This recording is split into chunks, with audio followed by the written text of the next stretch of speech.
Wonderful. Let's go ahead and get started. For folks new here, welcome. Thank you for joining us. If you've been with us before, thanks for joining us again. I'm Meeker. I'm managing director for our team at POPVOX Foundation. We are a nonpartisan 501c3 team of former congressional staffers who just can't quit this institution. Our work is dedicated to strengthening legislatures here at home in the U.S. and also around the globe and helping them adapt to rapidly changing conditions. I am also, more importantly for this program, as part of our Casework Navigator program, I am a former caseworker and former director of constituent services, which animates the basis for our casework work. So we're here to talk about today. And I know many of you are going to relate to the experience of being a brand new caseworker when you show up and you get your desk and someone is onboarding you, and that onboarding work focuses on how do you do casework? Here's what a constituent is going to say. Here are the problems a constituent is going to come to you with. When they reach out, here's your agency contact. Here's how you write, here's how you get your Privacy Act release form. Here's how you write your inquiry letter. Here's how you use your CRM. Eventually, the agency is going to get back to you and you're going to liaise with the constituent and everything is good. But in focusing on the how to do casework, there was not necessarily a huge amount of grounding that I personally got in the why behind casework. How does this relate to Congress's actual Article 1 authority? What role does casework play in Congress's constitutional responsibility?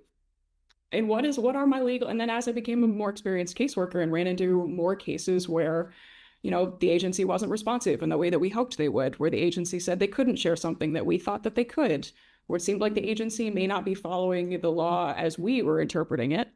We got into some more questions where, what is Congress's authority when it comes to working with agencies? What right does Congress have to compel an agency to respond on behalf of a constituent? And how is that relationship structured? How does that work?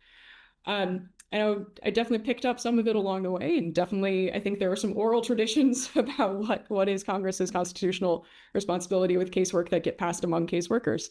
But today we're here to actually talk about that. We're here to talk about the legal foundations for casework, the constitutional role, case law, committee level oversight, and how it all comes back to what you do. And also what does this mean for you? What tools are in your toolkit as you are working on behalf of constituents on both sides of the aisle? So we have an absolutely phenomenal guest to join us to talk through all of this today. I'm so excited to welcome Dave Rapallo. Dave is Associate Professor of Law at Georgetown Law and is the Director of the Federal Legislation Clinic. He joined the faculty as clinic director after spending 23 years in high-level positions in Congress and the White House. Before coming to Georgetown, Dave spent 10 years as staff director of the House Committee on Oversight and Reform under then Chairman Elijah Cummings, where he supervised a team of more than 70 attorneys, investigators, legislative experts, and communications staff, including, I am positive we're going to talk about today, fielding some calls from angry caseworkers. And during President Barack Obama's first term, Dave also served as Senior Director and Counsel for Legislative Oversight at the National Security Council, working directly with the Offices of the Chief of Staff, White House Counsel, and Leg Affairs. Before all of that, Dave was General Counsel in the House Committee on Energy and Commerce, and then Chief Investigative Counsel for the Committee on Oversight and Government Reform under then Chairman Henry Waxman. And I hope we get to this too, but Dave, I feel like some very cool footnotes in your biography are your work on some special committees also, including special committees investigating Hurricane Katrina, the attacks in Benghazi, the COVID pandemic, and President Trump's impeachment. So I hope we have time to dive into those a little bit too. All right, after that top 10 most impressive background on these webinars, Dave, welcome. Thank you for joining us. Great. No, thank you so much for inviting me. Really happy to be here. And thanks to everybody who's watching. I think the work that the district offices do and caseworkers do is critical, not just to constituents, but to Congress's role under Article 1. So thank you for being here. Also, I just want to thank you and POPVOX for everything that you're doing. For folks who are watching, POPVOX is doing some really, really key work, including not only helping member offices do their casework for the constituents, but a whole variety of issues designed to really help Congress work more effectively and efficiently as an institution to fill all of its responsibilities under the Constitution. So thanks a lot for having me. Thank you. Thank you so much for the kind words, Dave. I really appreciate that. Yes, we do things besides casework, although clearly I'm biased on what's most fun. Perfect. So a little housekeeping up top. We are recording this. I know there's always a moment when you get that urgent call and you need to pop off. So we are recording this and we will share that recording afterwards for you or any colleagues who aren't able to make it. And we're going to save a ton of time at the end for Q&A. So please, please, please make use of the Q&A function. Drop questions in the chat, and we will do our best to make sure that we get to all of these.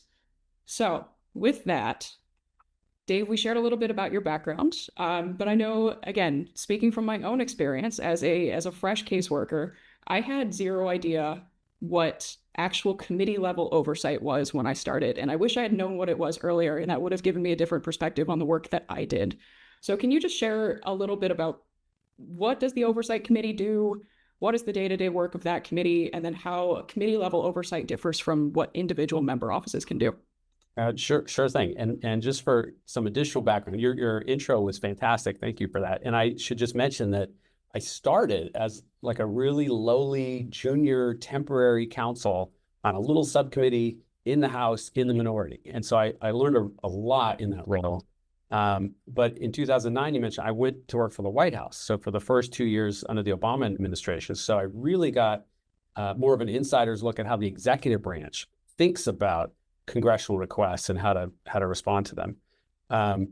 And so after that is when I went back to the House Oversight Committee when Congressman Cummings became the top-ranking Democrat, and I worked for him for about 10 years. So during that time, I got a lot of experience making requests to various agencies across the government.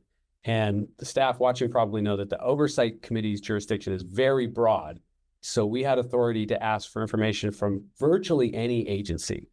And one other note, I also worked in both the majority and the minority several times, and in every possible iteration, with control of both the House and the Senate, having neither, having only one or the other, and then with administrations of the same or different political parties. And though I was only on committees, I definitely worked very closely with personal offices and district offices, so I got a really good sense of which ones were effective or not so effective at getting the information. So to your question, the role of a committee generically in this area is to obtain information that will help it conduct oversight of the agencies they oversee, to make sure they're running properly and to make any reforms if that's necessary. So the jurisdiction of those committees is decided by the full body, the House or the Senate. So if you look at the House rules, for example, it specifies the jurisdiction of the Oversight Committee and every other committee. The rules also delegate to those committees various authorities, like issuing subpoenas for documents or testimony and holding people in contempt if they refuse to comply with those subpoenas. Generally, agencies provide information when it's requested by their oversight committees because they know the committees have subpoena power and they don't want it to get to that. And courts generally, this is all general, there are exceptions, but uphold committee subpoenas if they serve a valid legislative branch purpose, such as informing legislation, for example. But if a committee exceeds its jurisdiction and tries to subpoena something that does not relate to something that's within its jurisdiction, courts may not enforce those subpoenas. Now, for individual members, there's a really strong argument that every single individual member of Congress is a constitutional officer and therefore needs access to information, not only to do casework and help constituents, but also to inform how they vote on every major issue that comes to the floor. However, generally, individual members don't have authority to issue subpoenas by themselves. So if an agency refuses to provide information that a member requests, that member probably needs to go to the committee of jurisdiction if they want to pursue a subpoena. Now, that's a broad brush kind of explanation. It's definitely an oversimplification. But if there's one thing that I'd like to convey to everybody today, my North Star would be this. A lot of staffers think of obtaining information from agencies as sort of this binary either or approach. Either we have a right to this information or we don't. But in reality, it's much more of a spectrum. There's a lot of different tools that are available to individual members and their staff, including legal tools like going to court, but also legislative tools and political tools. And I'm happy to talk about some of those today. So helpful. Thank you again for starting at the beginning for those of us who are less familiar with committee work. And before we go further, actually, I wonder if we could talk through a specific example, and that might help make this clear for folks who are coming in coming in fresh here, and that is you and I talked a little bit about the litigation over Mr. Negus's appropriations language, allowing members of Congress the ability to do on a without prior authorization, without previous, notifying the agency, to do visits to detention centers. I think that's a really good example for just walking through exactly how this works, and then what standing Congress has, what ability Congress has to enforce some of these rules. So can you just walk us through what's going on there? Sure. Yeah, and for full disclosure, I should say that I worked on the legal team that filed an amicus brief with the court in supporting Congressman Negus and the other members in that litigation. But the basic facts of that are that a few years ago, Congress passed an appropriations bill that said ICE cannot use appropriated funds to restrict any member from visiting an immigration detention facility. So that was an appropriations bill passed by both houses of Congress and signed by the president. But then the Trump administration tried to establish a new policy that required members to give 7 days notice before they visited. So a bunch of individual members led by Representative Negus went to court to try and get an order from the court directing ICE to comply with the law. And in that case, the court said, yes, those individual members have standing to bring that case because Congress passed a law giving them a right to inspect those facilities with no notice. Now that's being appealed, so we'll see where it ultimately lands. But that's one way members can gain leverage with agencies, by adding riders to appropriations bills, inserting provisions into authorization bills, taking other legislative steps to establish rights for individual members to access information. Now, I'll just say it's not easy to do that, right? The majority generally likes to keep power with the committees. They typically don't love establishing new rights for the minority or for individual members. But if there's enough support, like there is now, for this provision granting access to immigration facilities, it can be a really powerful way to sort of press for agency compliance. Super helpful. Thank you. And I know that many of our folks here have probably interacted with that legal battle on some level. So again, really appreciate the kind of why behind how that's all working. And before we go further, I'd like to make sure we're all kind of working with the same vocabulary. I think this has come up already, just this question of standing. And when, as we're thinking about Congress's ability to take the executive branch to court as that kind of final level of this is how we can press for information, there are some questions about when does Congress have standing? What does that mean? Sure, it's a great question. When you hear people say that, they're talking about standing, they're usually talking about the right of a member or members to go to court to enforce a specific right. And basically, courts have said members have standing when they have a right that's linked to either a House or Senate rule or a statute that was passed by Congress. The recourse in that case is to go to court, have a court issue a ruling, say the agency has to comply with the demands from Congress. So, for example, I talked about how the House and Senate have adopted rules giving committees the ability to issue subpoenas and hold people in contempt. If members follow these rules and the committees issue subpoenas and hold someone in contempt, courts have said they have standing in court to seek a judgment ordering that agency to comply. And those suits are usually brought, on behalf of the whole House or the whole Senate by the House counsel or the Senate counsel. So I know you're going to ask me, do individual members have this type of standing? And again, the answer is yes, but only if they can point to a specific right that's either in the House or Senate rules or in a statute. So in contrast, I think where some of the frustration comes is when individual members send requests to agencies and the agencies refuse to provide it, courts generally say they don't have standing to bring a case because they can't point to a specific rule or statute.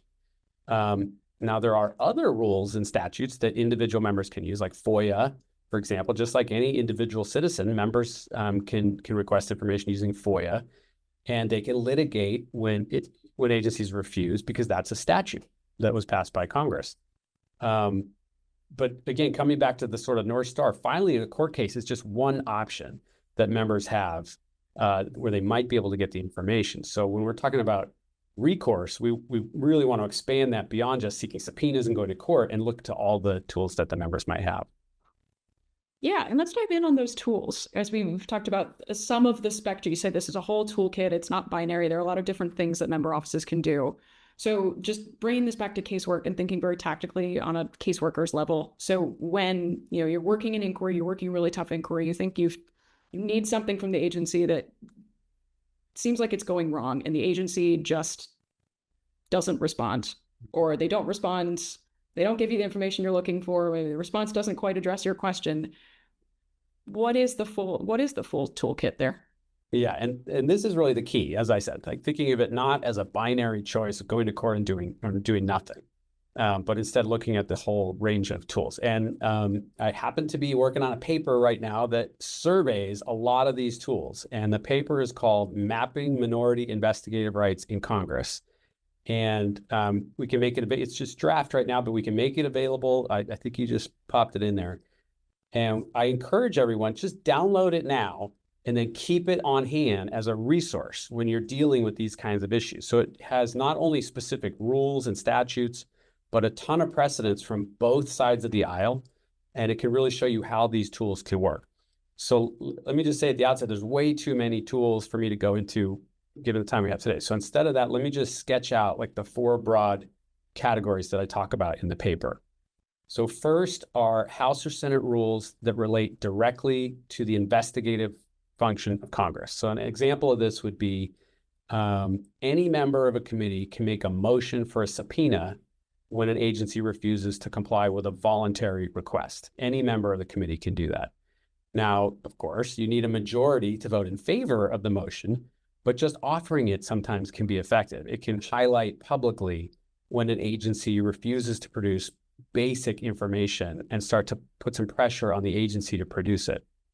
In addition, sometimes majority members are having similar problems with that same agency, and the motion can actually pass. This is rare, but it does happen. And probably the most well-known recent example is the subpoena that went to DOJ for the Epstein documents. That was offered by a minority member of the House Oversight Committee, and it passed with the support of several majority members. The second category is federal statutes, and we've talked about this a little bit already. These aren't just rules of the House or Senate, but they're actually laws passed by Congress and signed by the president. So for example, every member has a right to ask GAO to study an issue, obtain information from agencies, and then report back to the member on its findings. The reason is because Congress passed the law, creating GAO, directing it to field requests from members, directing agencies to cooperate, and then giving GAO the ability to go to court if that becomes necessary. My third category is just general sort of parliamentary maneuvers that individual members can use as leverage to get the information. So examples of this would be like objecting to unanimous consent motions, placing holds on nominees, and in the Senate, filibustering legislation. There's a couple good examples. Senator Grassley used this tactic in 2013. He was threatening to delay President Obama's nominee to be the ATF director until he got access to about 1,200 documents. More recently, in 2023, Rand Paul agreed to drop his hold on State Department nominees after the agency produced records he wanted about the COVID pandemic.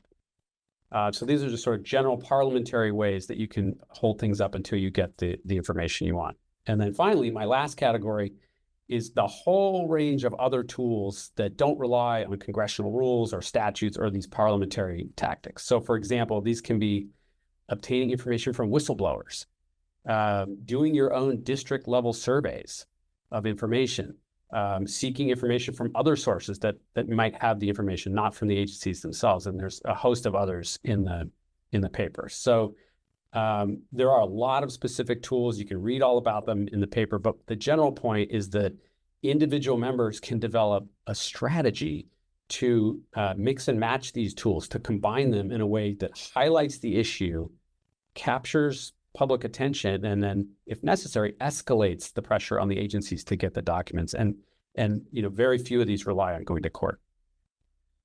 Which I'm sure is definitely a relief. Especially that last bucket you mentioned. So there are some really interesting things that individual members can do. And I know that rang a lot of bells for caseworkers on some of that's going to sound really familiar on working with whistleblowers. We know The majority of people who are coming in through the House Office of Whistleblower Ombuds new intake form are coming in through casework. They're coming in through district offices. We know a lot of offices have worked on this kind of district level survey. Can you give us any examples for just specifically within that bucket, but maybe for the others, just how did we get from caseworker sees issue, district staff sees issue, up through these tools and through that whole process to like this gets fixed? I'm not sure I'm quite following the question. Say it again. It was Sure, just looking for a specific example. I wonder if you could tell us a story from your experience here. How did we get from, do you have any examples for what came up through district staff, came up through members, went through the whole oversight process and resulted in some agency change?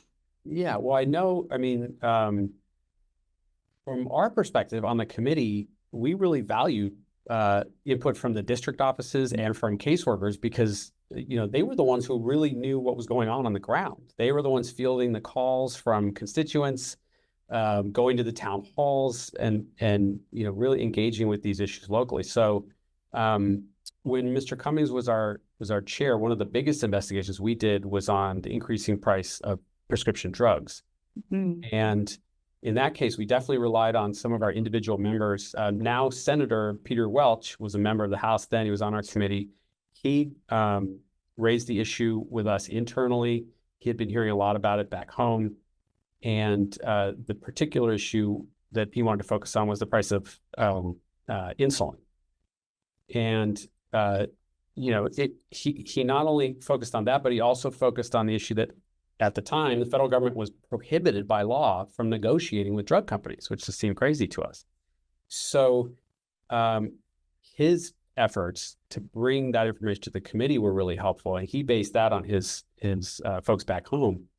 It not only informed what our investigation was going to be about, but where do you think we turned when we wanted witnesses to appear at our hearings? You know, we went to the district folks who had been talking to real people who were actually affected by these things. And then as the investigation proceeded, it became one of the biggest ones. We had major hearings, we issued reports, and it relied a lot on what we heard from those district level folks. That's just one example. That's awesome. And then for caseworkers, again, talking especially to some really experienced caseworkers over the last few years, you know, I think many caseworkers have had fabulous experiences working with their committee counterparts who do elevate those concerns and are really excited about working collaboratively with district staffers and caseworkers.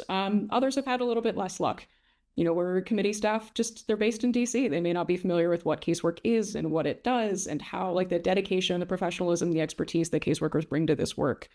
So if we have a caseworker who's they're stuck on a case, they're seeing a pattern, they really want to escalate this, you know, their ledge team is on board, like, we'd like to bring this to the committee. Do you have advice for those folks in that situation of just how to frame it, how to approach reaching out to the committee to say, this is what we think is going on, here's what we'd like to see happen? Sure. Yeah, there's some thoughts I have on that, which are, first, the district office folks should identify the DC staffer who's assigned to that committee, because normally the personal offices in DC will have staffers covering their different committee assignments. Second, I would say to arrange a call or a meeting with you, your DC staffer, and the committee staffer that's assigned to that issue. Make sure it's not like a busy period for them. They're not in the middle of big hearings or legislation on the floor. But then really important is to have a clear ask. You know, we would love if the chair and the ranking member could send a bipartisan letter to the agency asking for X, Y, or Z. And helpfully, here's a draft that we've prepared, you know, make it easy on them to do what you're asking them to do. It's really helpful if you can show them how you could also be helpful to their efforts, right? Are they working on an investigation of waiting times for veterans going to healthcare facilities? Let them know, hey, we're in touch with our local VA groups. We can get you briefings. We can give you data. We can offer you possible witnesses for your hearings, and establish a relationship where they can rely on what you're providing them and then want to help you in return. And then I would say be flexible. You know, they might counter with like, yeah, we're not going to send a letter right now. Why don't we start with a call? We'll get our majority minority committee staff on a call and just find out what we can. I would accept that offer every time, you know, you're building a relationship with them. But with that said, I would be persistent. Like, you have all of these tools available, your bosses do. Really a lot of people will send one letter and then just drop it. You can keep raising this over and over and over. You could escalate. You could start with emails, phone calls, media requests. Then you could move to letters, potentially press releases. Then if you're really fighting for something, shift to motions at hearings, amendments at markups, go to the floor, sign-on letters with other members. There's a whole range of things you can do to keep escalating. And eventually, hopefully, the agency is going to want this to stop. And they're going to want to work out some sort of compromise or way for your boss to get the information that they need. Love it. And we have some questions coming in the Q&A. Thanks, folks, and please keep those coming. But I think that's actually a great transition to one that came in from someone who's asking, can we please talk about how to use these for individual cases instead of the really high-level, big-picture issues? But it sounds like none of those approaches of working with that committee, they don't require this to be a big, high level. Like if you have one crazy case where that feels indicative of something bigger, it's still possible to work with that committee and say, here's what I've got going on. Sure. Yeah, no, I think so. But I do think it's important from the committee perspective. Like if somebody's coming to me, I want to know how it fits into a broader picture. And so even if it's an individual case, if it's indicative of a bigger problem with the system, that's really helpful from the committee perspective to dedicate efforts to having staff call over the agency, setting up meetings, all the stuff that you normally want to do. But an individual case can be very compelling. And a lot of times we would jump on an individual case if it's illustrative of a bigger challenge that we're trying to address. Fair, I really appreciate that. And then we have another question from Alma that I'll jump in on, who asks, can an office flag an issue for a committee even if the member is not part of that committee? Or should we refer the issue to another member who does serve on a specific committee? 100%. You can definitely flag an issue even if your boss is not on that committee. The trick will be finding out how to connect with the committee, because you probably don't have somebody in the personal office in DC who's assigned to that committee. So it's sometimes helpful to get a member who is on the committee, especially if you think it might require some activity within committee hearings or markups. You're going to want a champion who's on the committee to kind of help you with your cause. But absolutely, there's no prohibition on that. In fact, a lot of times members off committee have a lot of information the committee wants and needs. Really helpful. And we'll also flag just for caseworkers here. Again, I know one thing I always talk about beyond casework spaces is just how much caseworkers are really truly networked more than any other staff position. I think that in those big caseworker assistance teams chats, like if your boss is not on a committee, you may have already been working with a caseworker whose boss is on that right committee. So I think really leveraging those networks and leveraging those connections may also be really helpful. And then one thing so as we're talking about that full spectrum, and we've talked about the kind of quiet under the radar, we're going to talk to an agency before we go public with this, before we move to kind of public pressure. This is political work, and clearly we've all seen some oversight activities that, start to look performative. So I'm curious, just from your perspective, where does substantive, effective oversight actually look like in practice, and how do you keep it grounded when there is so much pressure to turn oversight into political theater? I mean, is bipartisan oversight still possible? Yes, I certainly hope so. I believe so, and I think your point is absolutely critical. So in addition to teaching at Georgetown, we were talking about this before the call, I also run a bipartisan oversight boot camp that's sponsored by the Levin Center, the Lugar Center, and the Project on Government Oversight. And district staff can enroll if you can make your way to DC and get approval. So please check that out. But this is exactly what we highlight. We train current staff with the idea that bipartisanship isn't just some theoretical quaint goal, right? It's a daily practice and it takes work, but it can really pay dividends. And I'll just give you an example from my own experience. So when I worked for Mr. Cummings on the Oversight Committee, our new chair was Congressman Jason Chaffetz. They were in the majority, we were in the minority, and President Obama was in the White House. So Congressman Cummings decided to reach out to our new chair, and he started with something really simple that the viewers hopefully will appreciate, a visit to each other's districts. So the district staff were critical to the whole effort to plan these visits, get the members together, they got to know each other, and they also learned what was important to their counterparts. And those district visits were so helpful that they turned into an informal protocol that we developed on the committee, which is kind of basic, and it used to be the norm, but it's when either one of the members was going to send a letter, they would share it with the other one first. And if the other one could sign on, great. If they could tweak a few things or propose some small changes, maybe that would do the trick. And if they couldn't do it for whatever reason, that was fine too. And through this basic routine of a practice, we developed this process. And then by the end of that one Congress, they had signed more than 600 letters together, which I still say is a record. I don't know that. It can be verified, but I think so. And these kinds of things don't tend to get the public attention that they deserve. But like I said, they do result in other benefits. So for example, back then, I don't know if people know about this, but the Secret Service was kind of getting into trouble. They were going out to parties and drinking heavily. And at one point, someone crashed into the White House gates. So Chairman Chaffetz decided that the committee was going to investigate. And so Ranking Member Cummings thought about it and, said, I want President Obama and his family to be protected and safe. So I think we need a strong Secret Service as well. And so the staff together developed an investigative plan that we all agreed to and that we stuck with. And we held hearings. And then at the end of the investigation, we issued a bipartisan report that committee voted on and then passed. And then we worked on bipartisan legislation and it passed overwhelmingly. So from my perspective, bipartisanship isn't just a theoretical idea. It's really a practice made up of like 100 tiny steps. And it does take work. And I'll just share one other anecdote, which is sometimes we'd be going down to brief Mr. Cummings. So we're in the committee office and we'd go to his personal office to brief him on something. And we get into his office and he wouldn't be there. And we'd say, where is Mr. Cummings? And they would say, oh, he's next door with Mark Meadows again. And their offices were right next door to each other. And Mr. Cummings was always in there talking to then Congressman Meadows and bending his ear.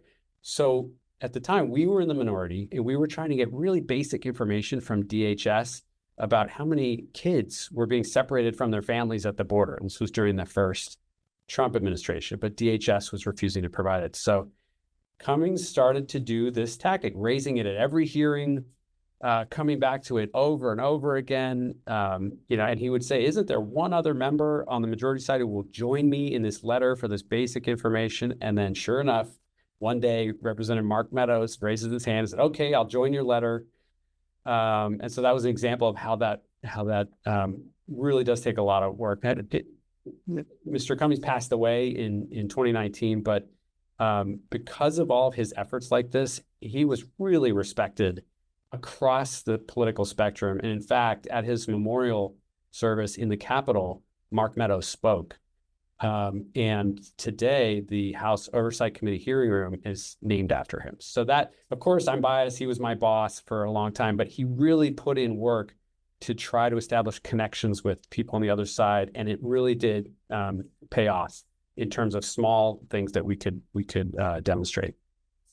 That's really incredible and appreciate that. And we've talked in this space for so many years at this point about how casework can truly be just such an incredible kind of foundation for bipartisan cooperation, just in that every member has the same staff who are talking to constituents about the same programs. Like there's so much there that can be shared ground. And then the relationships that caseworkers build, again, across the aisle. I'm always so impressed by the Teams chats that are so bipartisan, can really be foundational for that. On that question, though, before we move on to a couple more questions in the Q&A, one thing I wanted to run by you for your thoughts is, especially right now, the Middle East evacuation is a great example of where there are a ton of caseworkers who are working to help get Americans home, American citizens to safety. There can be some perception that some offices may be getting a different response from the federal agencies working on this than others.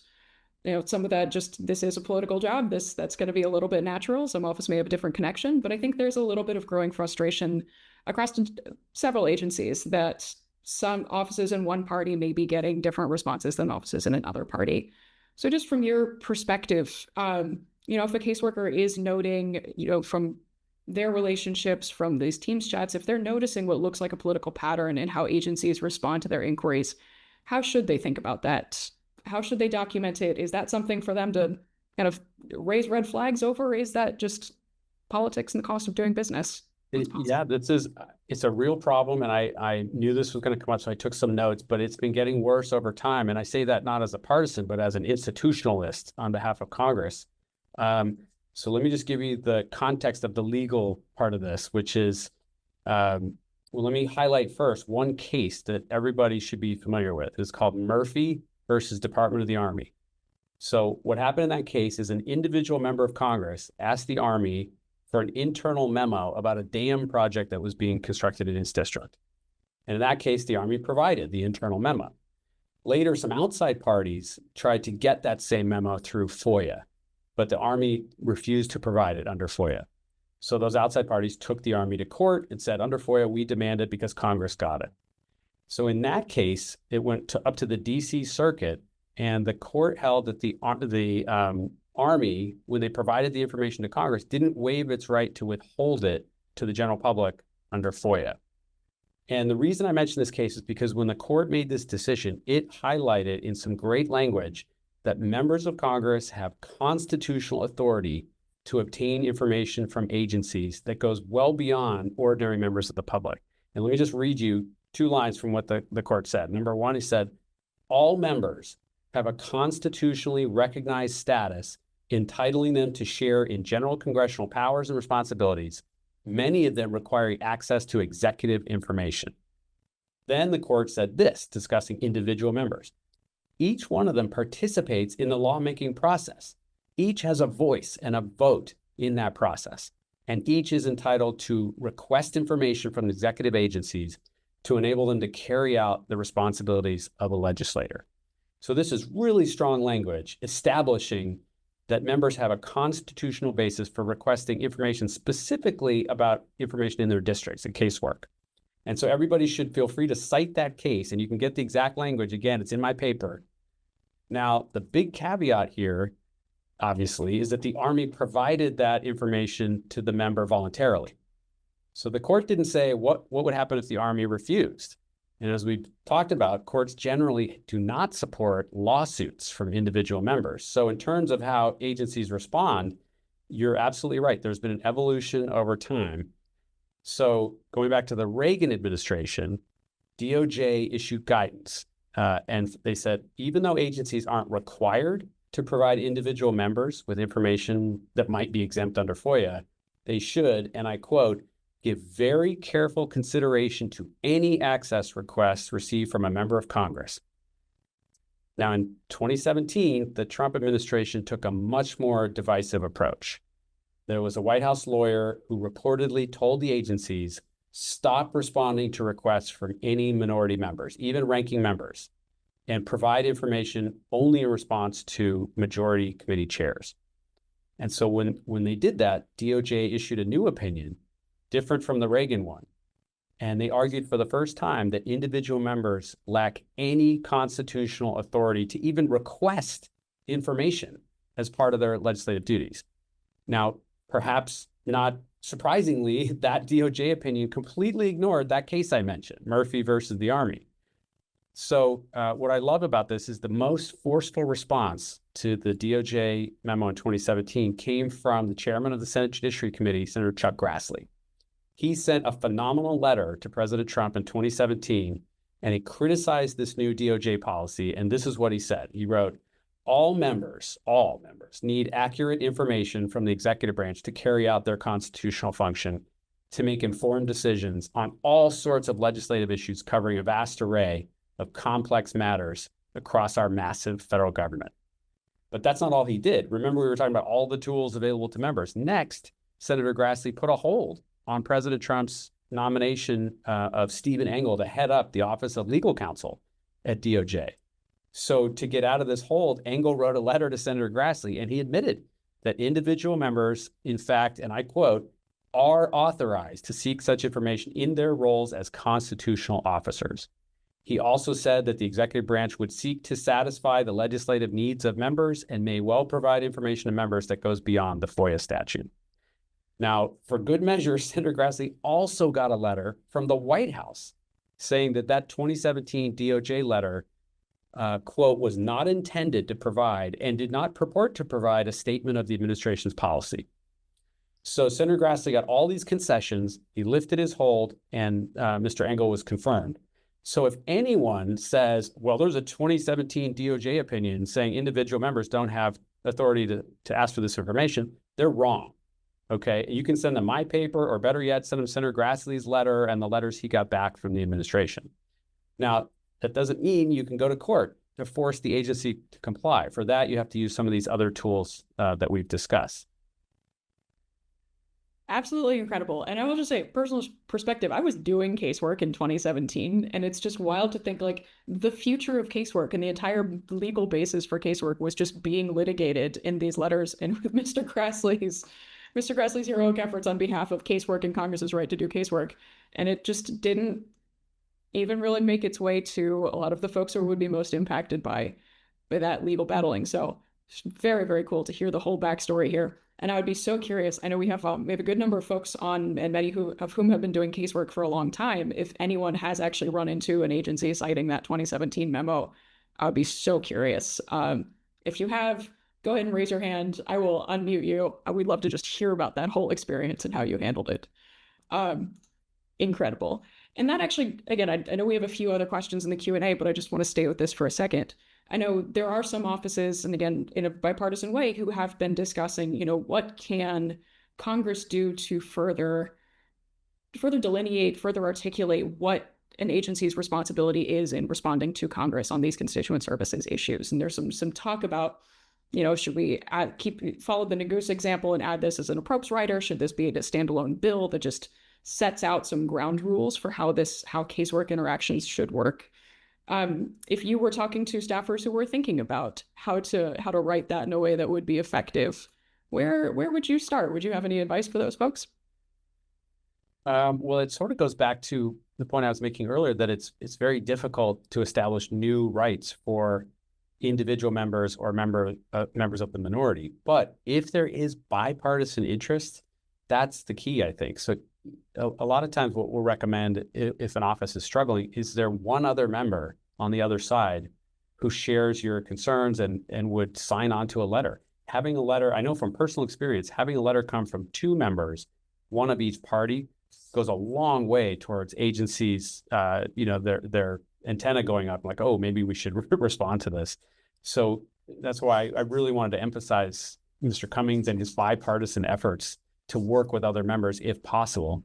It really does just make an impact on the agency side if they know that, one, that they're members of both parties on a letter, or two, that there's any interest whatsoever by a committee, or could result in motions at a hearing, for example, where a subpoena motion could come up. Super helpful. I appreciate that. All right, getting to our Q&A. And let me remind folks again, we've got plenty of time left for Q&A, so please, please, please, don't be shy. Drop in your questions. We'll do our best to get to everybody. So we have someone who says, and I know this has definitely come up before, people who call their congressperson's office are usually not representative of the general population. They might be unusually politically engaged. They might just be kind of edge cases or high needs for whatever reasons. So given this, what is the best way to use constituent input in order to come to conclusions about trends and problems in the district? Would there be a moment where the committee would say, well, that's great that you have this one case, but this doesn't seem like a normal example that's indicative of a trend? That's a really great question. And that's one I don't envy for the caseworkers. We have a similar dynamic on the committee side when we're dealing with whistleblower complaints. We had to develop a system where we vetted them to figure out, were they, one, were they valid? Two, is it something that we have an interest in pursuing? And then three, how does it really fit into the broader trend? And it's a really hard thing to figure out if you're dealing with isolated anecdotes, like you described in this case. I don't know the solution to that. I mean, I would probably defer to the district folks on what they're hearing more generally, or at town halls, but you're right. There could be a bias in terms of, squeaky wheel gets the grease. Well, that might be just another good reminder for the caseworkers that, like, your gut feeling is really important here. if you get someone you're like, I think this might check out, or you get someone where like there might be an odd motivation here that's not totally apparent to me, like that instinct is really important, and especially when it comes to figuring out what to escalate. Yeah, and I would just add to that, there's one thing in my paper I talk about some things that individual members can do or the minority can do on their own. And one of them is district level reports. And for that, Henry Waxman was sort of the brainchild of this idea. And he would have staff do surveys of things in the district, whether it's, he would survey the class size, education class sizes. And so he would get actual data from, you do a survey of school districts and that sort of thing. So you could compare the data that we were receiving against some of the whistleblowers or complaints that we were receiving from constituents as well. Very cool. And there are so many new tools available that make that kind of information gathering a lot easier now. So that seems that the need for that kind of data is more evident than ever. And the tools to do it are also going to make that a lot easier. Very exciting. So the next up, we have someone who says it is unintuitive that one-off complaints from constituents can be so large in number. I know that feeling. And so consistent in pattern that they're able to form a core piece of evidence that indicates systemic malpractice and motivates an oversight letter. Can you give an example of a place where constituent input was the main motivating evidence for the generation of an oversight hearing or letter?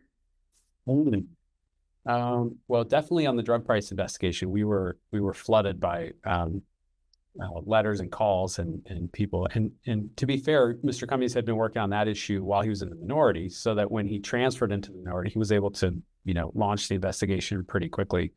But there were all sorts of investigations. I mean, I mentioned veterans before. There's a lot of information. And I would mention also not just constituents or whistleblowers, but interest groups who follow these things very closely, have memberships where they can, survey their members about things. And also, we would always look for any way to collect data with a wide, group of information or sources for that same reason.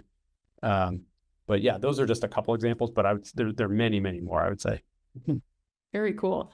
And Dave, I apologize, I'm dropping this on you. We didn't prep for this, but since we're talking about data, I think you and I may have discussed previously, but just to flag again that the House has been, I know folks have heard me talk about this ad nauseum if you've been to multiple webinars, but the House is currently working on a pilot version of a tool that will allow House offices to opt in to provide anonymous top-line casework information into a national data aggregator that ideally, once it's up and running, will give us kind of some really interesting national data. It'll be helpful not only for congressional offices to compare their caseload against what other offices are seeing, but then also for oversight folks. So again, dropping this on you with no prep, I'm so curious, if you have put your old oversight committee hat back on, how would you want to use that data? What would you be looking for? How would that be useful, less useful? Well, taking the example of the drug price investigation, typically the way that an investigation works on a committee is you sort of map it out, especially if it's a major investigation. So we did that. We mapped out, we sent letters to drug companies. We knew that would take some time to get responses back from them. We sent out inquiries to our members on the committee and even members off the committee about what they thought were the biggest issues. And then we had to think about hearings we wanted to call. And we really wanted to hear from real people. And so that was part of the, in fact, our first hearing, our very first witness was a constituent. And she talked about how her daughter passed away because she was rationing her insulin. And establishing the start of that hearing in that way was so important because it showed that this was a real issue affecting real people in every district in the country, so that every member on the committee could relate to it. At the time, the witness, the district happened to be from our ranking member's district, Jim Jordan, at the time. And, he recognized her on the record and said, yeah, this is an issue that deserves scrutiny. That's incredible. And just on a personal note, my husband is a type 1 diabetic, so absolutely. I know many of us have a very personal connection to that issue, and I appreciate the work on it.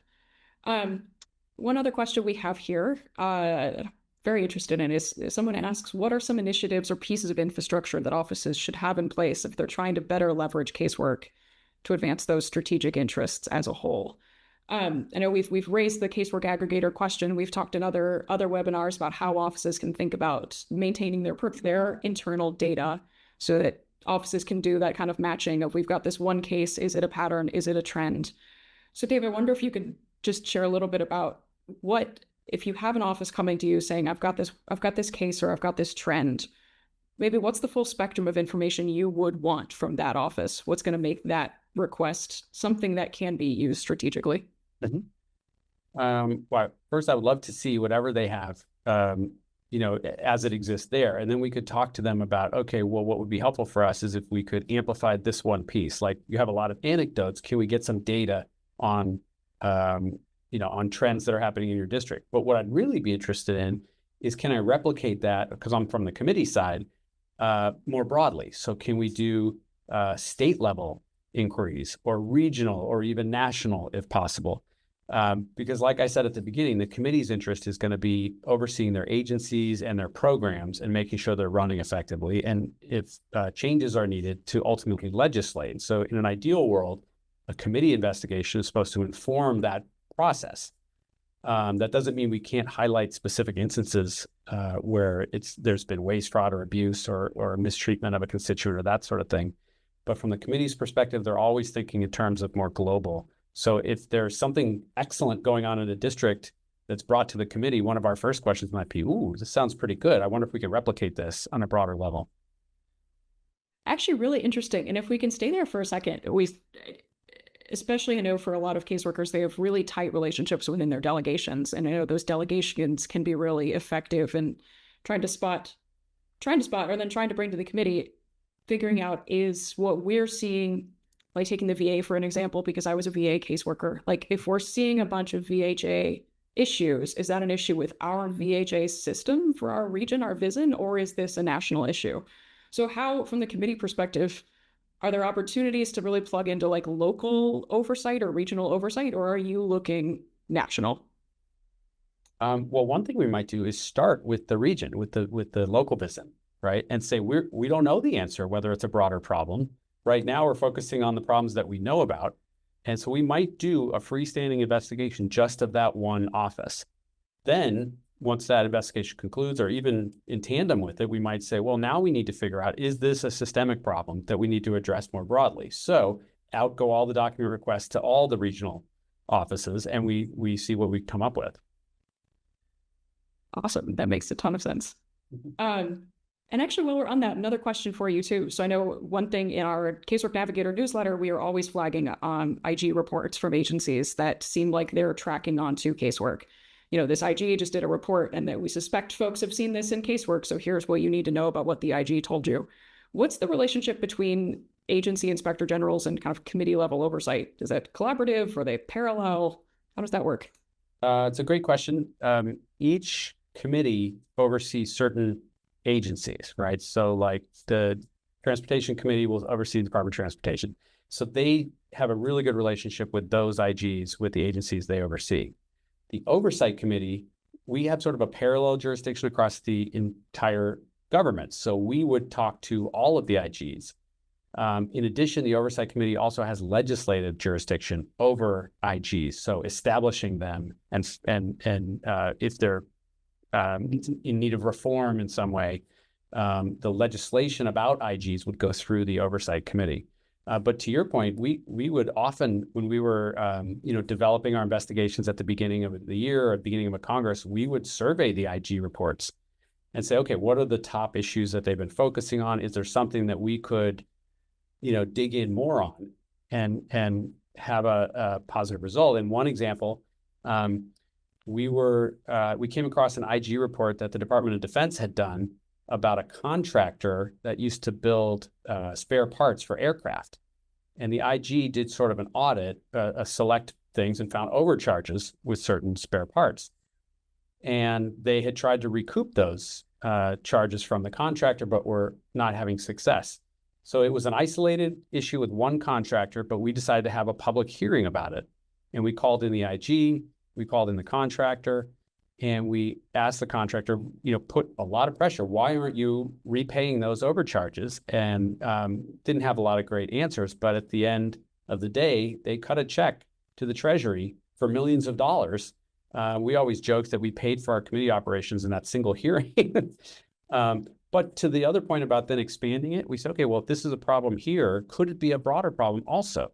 And so we asked the IG to go back and replicate what they had done for that one contractor on all of that businesses' contracts with the government, which they did. That's incredible. And that point about paying for the committee operations through oversight, I know will resonate with folks who are bringing back wild numbers of delayed and retroactive benefits. So I hear that. One other thing, just before we wrap on Catherine's question, one thing that, again, I wish I had recognized or known sooner as a caseworker, that, as a caseworker, kind of every day is casework. Like, your member might be in district and you've got events to do, but other than that, you might see some seasonal stuff, your passport spike every spring. Other than that, it's kind of business as usual throughout the year. But committee level oversight is very cyclical with the session calendar. And, one thing we've talked with caseworkers about a little bit recently is, as you said at the beginning of the session, the beginning of the Congress, that committee is going to be coming up with a plan for oversight that identifies like the big areas that committee wants to focus on. And that feels like an opportunity to maybe contribute to that strategy in a different way than coming in toward the end of the session and saying, I've got this huge issue, as the committee's almost out of time. So do you have advice on just the strategy and the scheduling of when might be most effective to reach out? Yeah, 100%. If you can get in there, right as the first session is starting, or even earlier in December, that's usually when we would come up with our rough agenda for what we wanted to focus on, because you need to allocate staff to start doing some of those investigations and get going on them. So we would do that, November, December, ahead of the next term. And especially if you're in the majority, you really have the ability to send out some letters and get some activity and start scheduling hearings, or maybe you even want to schedule interviews and depositions, that sort of thing with agency folks. You really want to get in early to make sure that the investigation is viewed as a priority. Now, one thing, especially when things flip, is you might have a new chair. That's also a good time to get in there and explain what your priorities are and why you think the committee should take on a certain issue. When Mr. Cummings became the chair, we did a survey. We asked all of our members, what do you think the committee should be focused on and why? We then, at a staff level, took all of those ideas and tried to kind of crystallize issue areas that come down to like buckets. And then we sent that out. I think it may still be posted on the website, but we identified things that really mattered to Mr. Cummings and the members at that time. So it was really basic. It was like people's education, their jobs, their houses, and their healthcare. I think we had those 4 buckets. But within those buckets, there's a lot to play with, and we tried to be a little bit flexible as stuff arose while we were in the middle of an investigation. Very nice. And then I know that can also be a resource for caseworkers, again, as thinking about approaching a committee, to actually reference those oversight plans or those materials that you mentioned and say, hey, I've got something that I feel like ties in to your priority, might get you a slightly different reception. Then again, cool. Yeah, absolutely. And I think people may be more familiar with the appropriations process when everyone sends in their appropriations letters, that sort of thing. Thinking about oversight that way can be helpful too. I think there's a requirement, at least there used to be, that each committee sends information to the oversight committee, at least in the House, about their oversight plans. But I didn't get the sense that district offices and caseworkers were very involved in that process. So I think that's an opportunity to highlight some issues from the caseworker and district office side. I can't wait to see where folks on this call just take some of these free ideas. Yes. If you end up working on any of this, please let us know. And then maybe let's wrap on Catherine's question. I think is a really, really good one that encapsulates so much of what we talked about today. So Catherine asks, how do you balance the positive relationships that are critical to resolving individual casework issues with an oversight engagement that might appear to be more confrontational? Is it a continuum? How do you approach the relationship management aspect of oversight? Yeah. So the oversight world is fairly small. There's a bunch of us around and we kind of communicate and that sort of thing. And people generally know when oversight is sort of legitimate or more gotcha, right? Legitimate oversight requests will, start with voluntary requests. They'll negotiate down to more limited requests. If a subpoena is necessary, it will be narrow and direct. There'll be good faith conversations. Sometimes agencies want to assert privileges and that sort of thing. On the other hand, there are these sort of gotcha hearings where The goal isn't reforming a system or amending the law. The goal is the fight or publicity or waving a subpoena around in the air. And you can kind of see indications of this when, you get a subpoena that's actually broader than the original document request, right? You never even asked for some of these documents, and now you're going to subpoena, or the member just wants to sign it up there on the dais and have a publicity thing. So from my perspective, the best oversight is one that has a clear goal that's definable. You'll know when you get there. If the goal is something generic like accountability or whatever, something like that, it leaves too much room. And then the other thing is, I mentioned when we did a bipartisan investigation about the Secret Service, we set up our investigative plan at the beginning, and then we stuck to it. If you don't do that, it tends to sort of wander, and something might come up where a member's attention said, oh, we should focus on that thing. If you establish the plan up front, you can always tell all your members, here's what we all agreed to study and to research and to investigate, and that's what we're going to stick with. But it's hard, as people see, every day. But I would say one last thing, which is sometimes you'll hear members who are disagreeing with each other saying, you don't have authority to do that. Even in the minority, saying that to the majority. And I always advise, don't say that. Say you disagree, say you don't think the exercise of the authority is correct or appropriate, but you may be in those shoes one day, and you don't want to have that comment come back to bite you. Like, it's more about the exercise of the authority that Congress has than the lack of authority, I would argue. Which is a perfect place to leave it. Again, coming back to that bipartisanship and caseworkers being the casework and caseworkers just being hopefully a place where we can continue to look for bipartisan agreement and collaboration. We are over. We've kept folks over. Dave, we've kept you over, but thank you so much for joining us. This was incredible. It's tactical information, big picture information. We cannot thank you enough for taking the time to come join us today. No, it was my pleasure, and thank you for all the work that you're doing. And definitely, if anybody wants to reach out and talk about anything specific, or you see something in my paper that you can't find the site to, just reach out to me and be happy to talk.